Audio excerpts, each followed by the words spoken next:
Okay, let's start with what's your name and what do you do at Automattic? Sure. I'm Andrea Badgley, and I am a happiness engineer at Automattic. I do live chat and customer support, but I also have been lately helping manage our contractor team. We have hired contractors to help us with language support other than English. So we provide support in 8 other languages, but not full-time around the world. And so we have contractors that we work with for that language support. And so I've been managing that program the past few weeks, months. Okay, and how do you train? Because Automattic is completely remote, so I suppose the contractors are also distributed. How do you do the onboarding? Like, how do you get them up to speed if you can't have them sitting next to you to learn from you? The contractors are all over the globe, just like the full-time automaticians are. So we train them in Slack primarily. So we have self-guided training documentation internally that they have access to.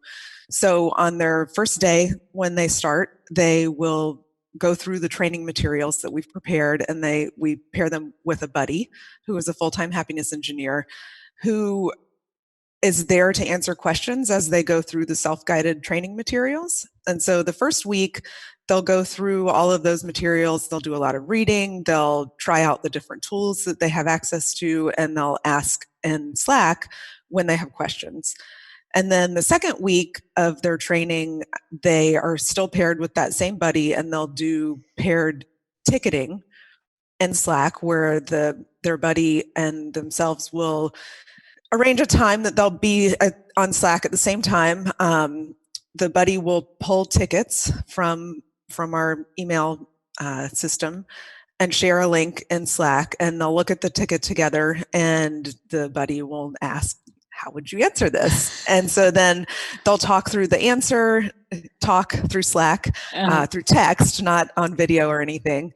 And then the person who is training will provide a draft response that the happiness engineer will go through with them, and then they'll send that response. And so they'll do that for a couple of days. They'll have a couple of sessions that they'll meet, and then we set the new hire loose in the queue, and the buddy will pull tickets that they've done throughout the week and the coming weeks to review those tickets and go through the things that they did well, the things that they may have missed, and that sort of thing. And that's the same way we train and onboard new hires as well, with both happiness engineers who are going to be doing the job full time, and also any new hire to Automattic who does a support rotation as soon as they begin their job. Okay. So I suppose the buddy will be in roughly the same time zone, because at that point you do need a kind of synchronous communication to do these draft answers.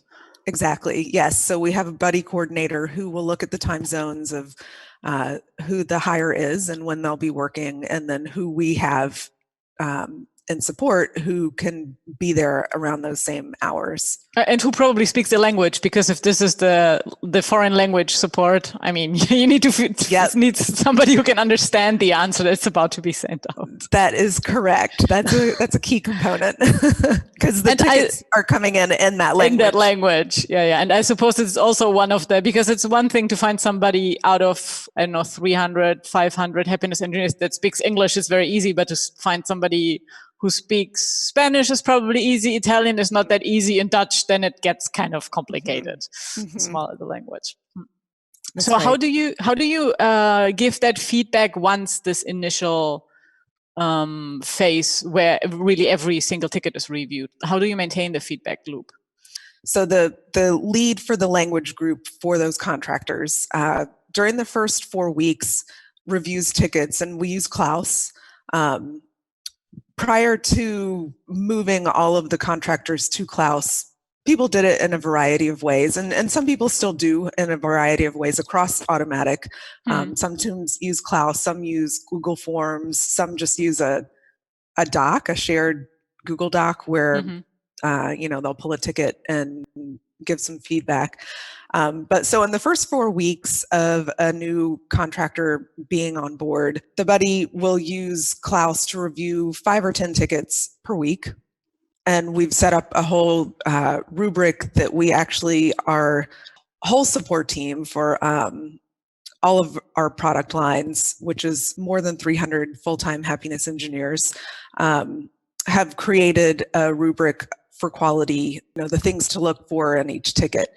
And so we're doing that with the contractor support as well. And we've set that up in Klaus. So the language lead will use Klaus to randomly pull tickets for a contractor. And they'll do that every week for 4 weeks. And then after the 4th week, we want the contractors to get involved in reviewing each other, because they'll learn more from each other that way. And see, the different styles that each other use, and especially dialects come into play. And so maybe in one dialect, a certain form of punctuation is used, which isn't in a different one. And so after the 4th week, the contractors use Klaus to pull random tickets from their language group and review each other's tickets. And then the language lead, this gets very meta, reviews the reviews, because we're also helping the contractors learn how to give and receive feedback. And so the happiness engineer, the lead job, becomes twofold. They're looking at the responses in the tickets as they review them, but they're also reviewing, hey, you could have caught this, or you did a good job of giving feedback on that. I like how you added a comment here to explain what you meant. That's how we're trying to get the experts of the happiness engineers looking at the tickets to make sure that everybody's doing everything right to get everything out to the customers, while also getting the contractors involved in seeing each other's work. How do you, what do you think is more difficult, giving feedback or receiving feedback? I would say giving critical feedback is hard for everybody. Across the board, contractors and happiness engineers alike. I think a lot of people feel uncomfortable feeling like they're throwing a colleague under the bus, basically. And so we actually found that the thumbs up, thumbs down binary grading evoked too many emotions. And people didn't feel comfortable giving a thumbs down because it felt so it felt negative, like this is just bad, And so we actually moved to a rating scale instead. And this is one of the things that we're coaching through the reviews, is you're helping your colleagues by giving that feedback, because what if you've been doing something wrong for a year and nobody told you? And then you find out and you're like, why didn't anybody tell me I wasn't doing this right? I think presenting it in that way helps people understand, I'm helping my peers if I give them feedback about things that could be done better. But I would say that's harder. I've seen mostly gratitude on the receiving end. I haven't gotten a lot of feedback from contractors or happiness engineers that they don't like getting feedback. I think everybody pretty much appreciates it, because then they do learn how to improve. But on the flip side, giving that feedback is hard. It feels uncomfortable. Do you coach that somehow? Like, how do you teach people, apart from the whole mindset that you're helping? We do. We coach for language, how to present. I don't like calling it critical or negative feedback. I like just thinking of it as feedback. This is something that went well. This is something that could be done better. This is, you're on the right track here. Maybe add this in next time.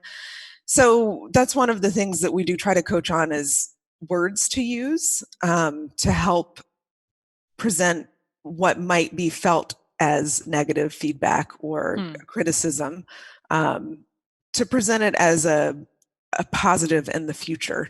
It's a growth opportunity more than right. a downer. Yeah. Right. Of kind of showing the end product of doing it well for the customer. This is what it will feel like for the customer if you do this instead. So it focuses more on the behavior and the action. It focuses maybe more of the why of the feedback. Like this is actually not about you. It's because we want to make the customer happier. That's the end result that we are looking for. And the feedback is basically just the tool that we are using to get to that.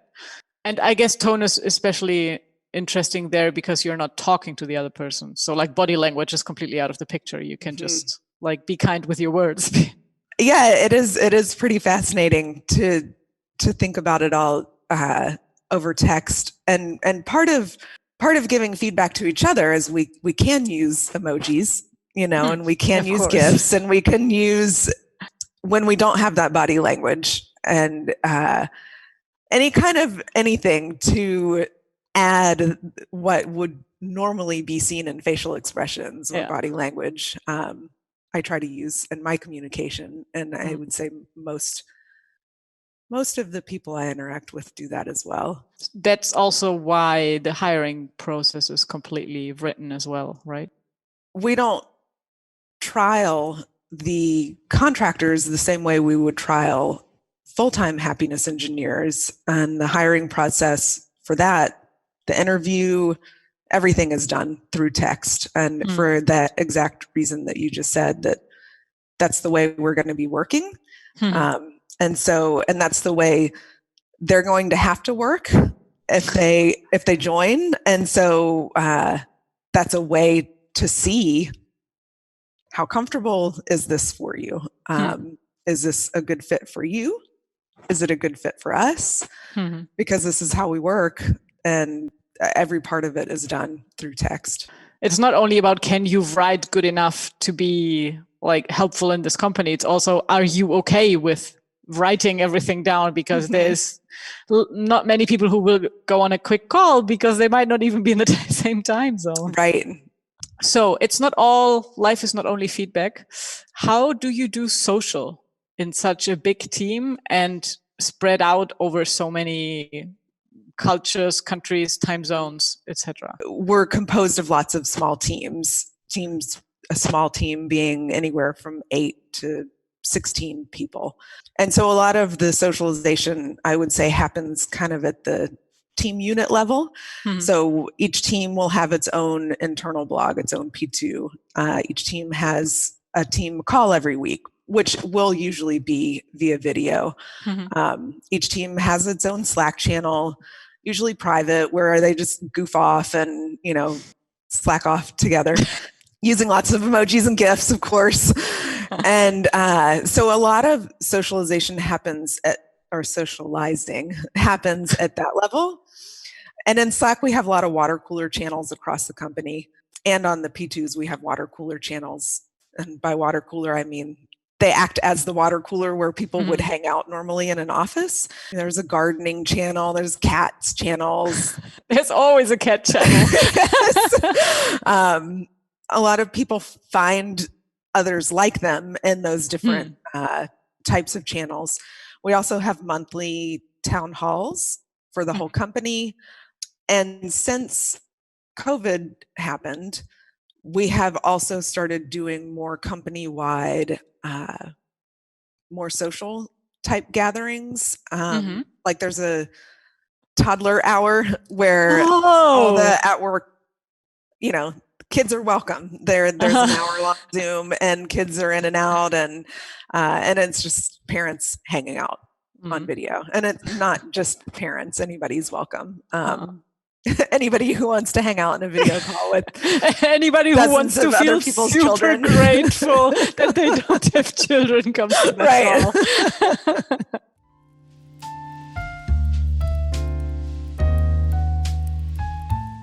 So normally we would do meetups, but obviously nobody's traveling now. So that's the other, I would say, huge component of doing team building and socializing and getting to know one another when we don't see each other Mhm. in the same physical space. But now that we're not traveling, we're not doing those meetups. And so we're trying to move as much stuff online Mhm. as possible, which we already had almost everything online, but now we're doing a lot of those social activities online as well.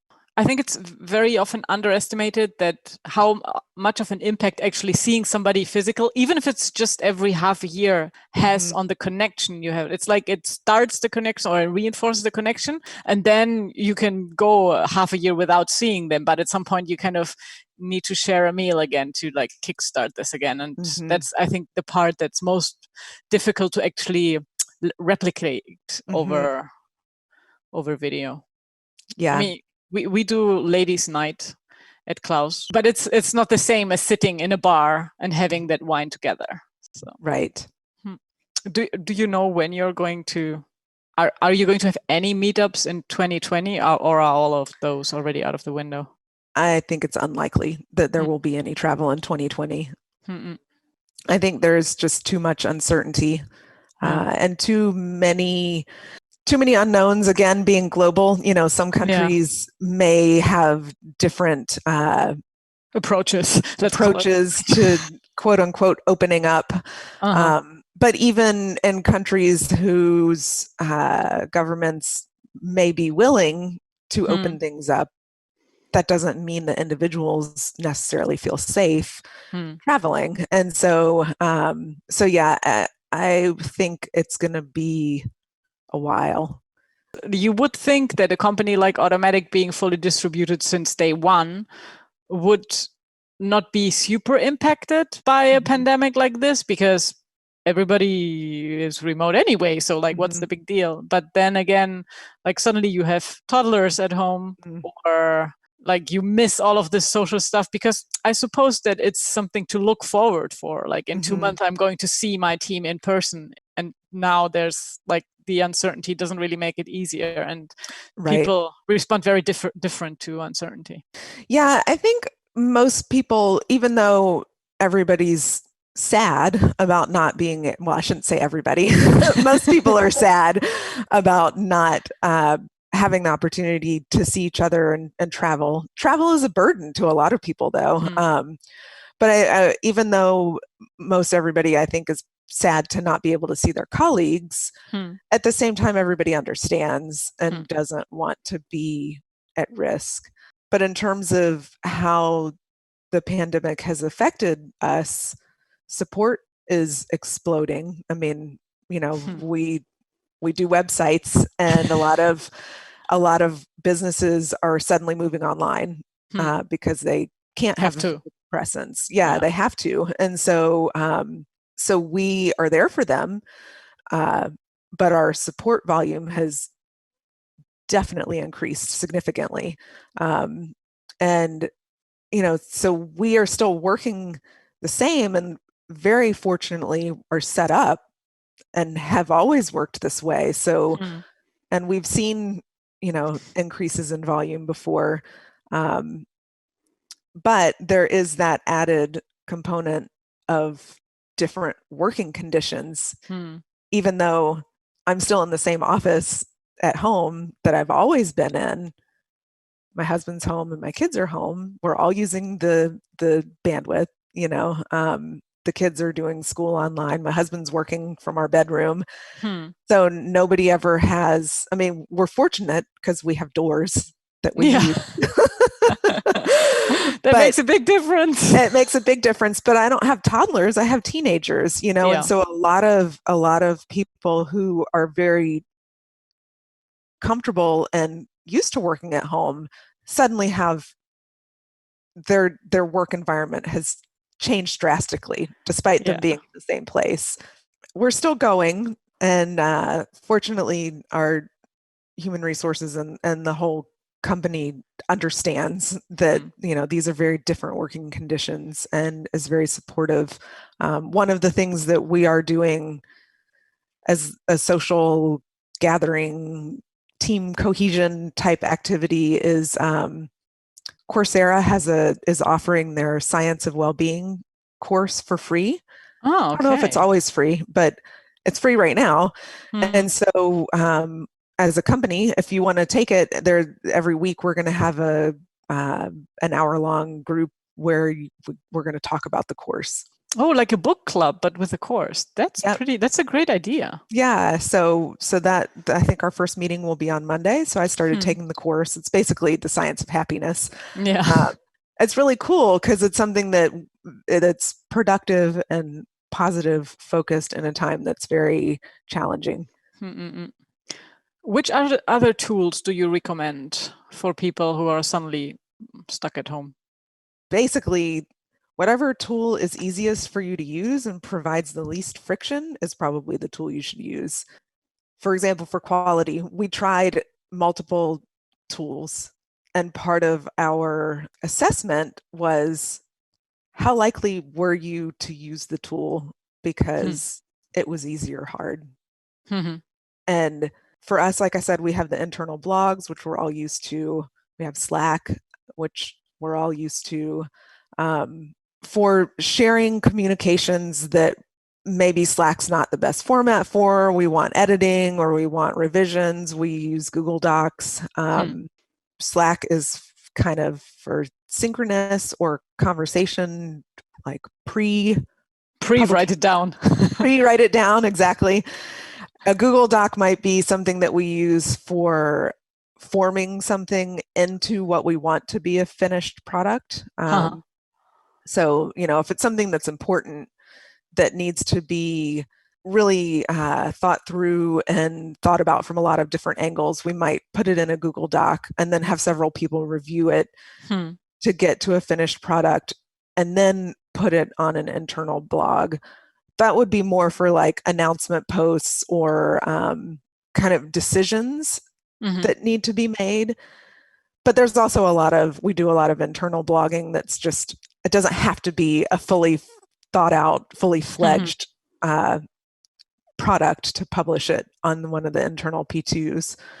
Do you use any kind of to-do lists or something? Or is that more like a personal decision? Everybody does whatever works for them. So for onboarding, we do use a checklist on our P2s. So we've created an onboarding checklist for, these are the things that the new hire or the happiness contractor is responsible for doing. And then it lists out all of their training materials to look through, and then they check them off as they do them. There's a checklist for the buddy. There's a checklist for the hiring team and the operation team for granting different access levels, for inviting to different tools.